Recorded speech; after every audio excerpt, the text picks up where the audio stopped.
Next we have the memory we're going to be using.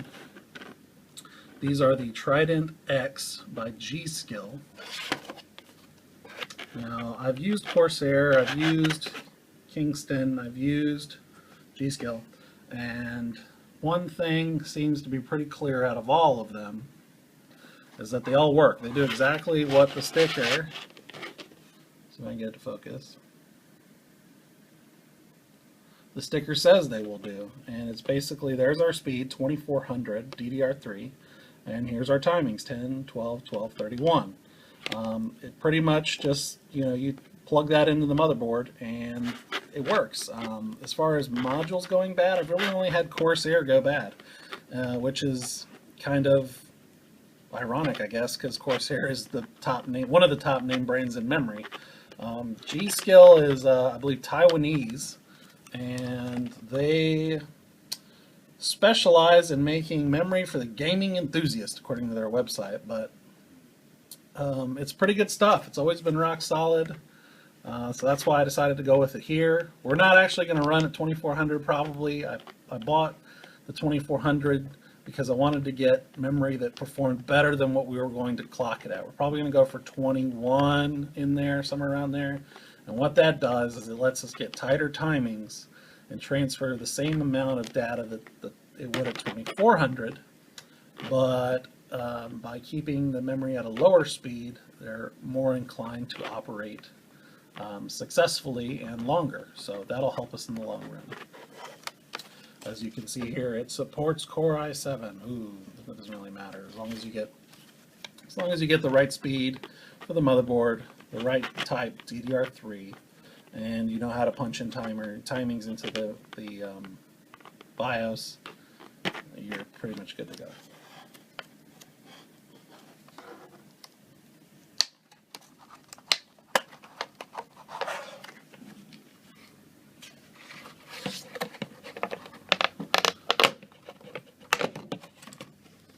Got a little snazzy heatsink.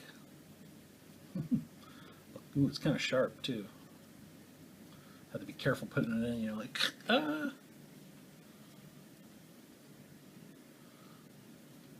Pretty basic, not much to this either. But it's pretty weighty. It's got heat sinks, keep it cool. And it is, did it say? Yeah, it says right there, 8 gigabytes. So we're going to have a total of 16 just from these two modules. And as you'll see shortly after this, we have 2 more that we're going to do a little musical chairs or musical memory with the other server. So next item. So the benefit we got with the motherboard was that they threw in 2 sticks of RAM for a total of 2 4 gigabyte sticks for a total of 8. So what I'm going to do is I'm going to take, since these are 1600, actually 1800, ooh, they lied. It's more than what that says on the site.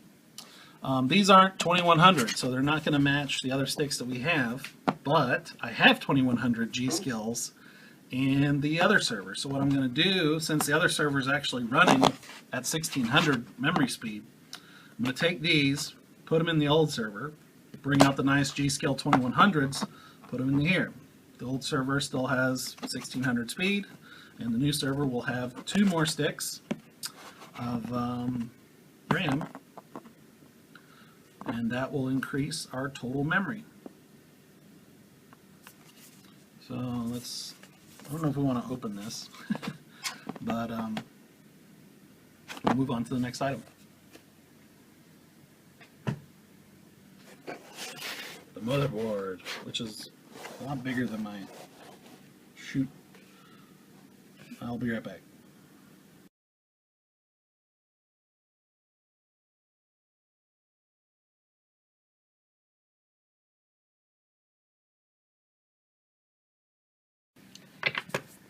Okay, so the motherboard is a little bit bigger than the area I have it set up to view, so I'm just going to hold it. Try to hold it as best I can. We went with the MSI Z77A GD65. I usually go between MSI and Asus, And lately, MSI has been doing a lot better for me than the Asus motherboards. So I've decided to go with MSI this go around. I've already got another computer with an MSI board, a cheaper model of this one, and it's rock solid, so it's good stuff. We'll go over the various features that this one seems to sport. So it just says that it's 22 ready, 22 nanometer ready, which is the Ivy Bridge chip. Supports all these standards. It says it has the 1-second overclock Genie 2, which they're trying to say that you push a button and in 1 second your computer will be overclocked to 4 gigahertz. It actually does work on the other one. I tried it out. Click to BIOS means that it has a UEFI BIOS. Instead of the old BIOS where you have to use the keyboard to go around, it's actually like a miniature operating system where you can click around. It's pretty cool. So what does this motherboard do for us over the other ones? All this stuff is, let's try to stop shaking the damn camera.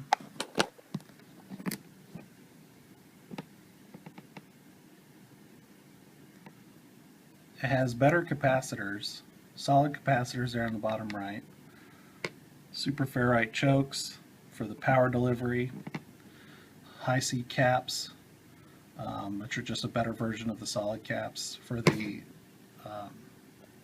components that need it, and the next gen Dr. Moss, which is sort of like power delivery, but keeping the power delivery cool.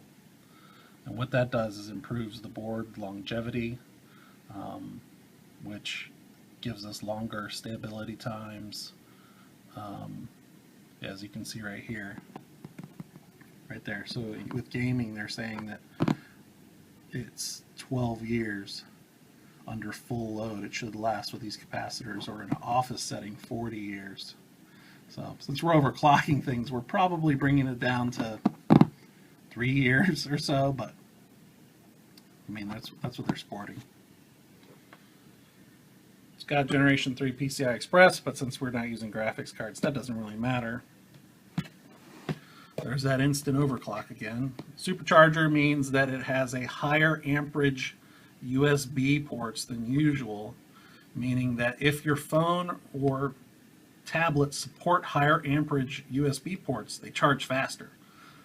Standard USB, I think, is either 5 or 10 amps, which these guys can boost up to like 20 amps. So stuff like the iPad and the iPhone can sense that there is more power available and it will use it and charge it up, even when the computer's off.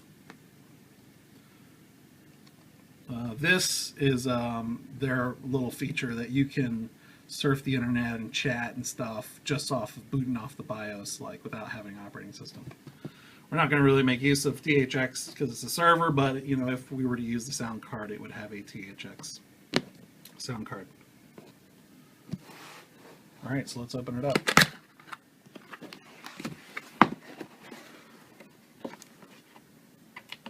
Ooh, an overclocking guide. Haven't seen that before yet. Man, must be all kinds of goodies in here. And it looks like it just goes over various detailing of how to overclock the Intel 7 series with their motherboard. Kind of cool. I mean, it looks like it details out all the different settings in the BIOS. Yeah, it even tells you about CPU-Z, which will give you, you can confirm your overclock width, check out your memory speeds, and even hardware info to make sure you got good temperatures and whatnot. Nice little read. I haven't seen that in any other manufacturer. Even look, they give you a cooling warning saying the piece of crap that comes with the processor is poor. You need to buy better. Which we have something a little bit bigger than that stored. Oh man, it even gives you a reference table of what settings you should be looking for. Wow, if you're looking to get into overclocking, then definitely something like this guide would be good to have. I'll try to take some high-res photos of this, get like a PDF, so if some of you guys want to venture into overclocking, this would be a good piece of information, especially if you have an MSI motherboard. Of course, you can always search online, but it's always good to have information relevant to the equipment you have. Here's all this other CD, quick guide, SATA cables. What are these? These clip on the board to these little pegs, and right here is where a voltmeter could attach in, so you could get voltage readings off of the various components. This is kind of a high-end overclocking feature, so that you can make sure that each component is getting the voltage that you're setting it to in the BIOS, so that if you're trying to reach a maximum overclock, you can meter the processor and the RAM and all the various components you're sending extra juice to. You can make sure that they're absolutely getting that juice you're sending, because sometimes when the board goes under load, you may see these components dip in the voltage, and then you could adjust accordingly in the BIOS. So if let's say one of the components needed like 1.2 volts, and when you're not doing any work or anything, you see that component's getting 1.2, but then when you start ramping up and using your processor really hardcore, then it starts dipping and then you crash, then you'd know, okay, in the BIOS I need to bump it up a bit. So that's how these would come into play. This is a little bracket that goes in the back of the case to match up all the ports. Oh, a certificate of quality and stability. Yeah, I'm sure that goes a long way. It's neat, but I mean, okay, thanks. I feel so much better now. Software guide for what comes with it. This is the manual, the real manual, that will probably come in handy if you're building a computer for the first or second time. It's got some, it basically will tell you how to set up the whole thing from start to finish. I mean, there's a processor installation, there's the heatsink installation, all kinds of good stuff here. So if you want to build your own computer, it does come with a book. The Motherboards book comes with a load of information on what you need to do step by step, particularly for this equipment. So don't toss this book aside if you're building for the first or second time. This will help you for real. This is the SLI connector if you had two NVIDIA cards, so you can join them together to do two video cards at once. More SATA. And the motherboard.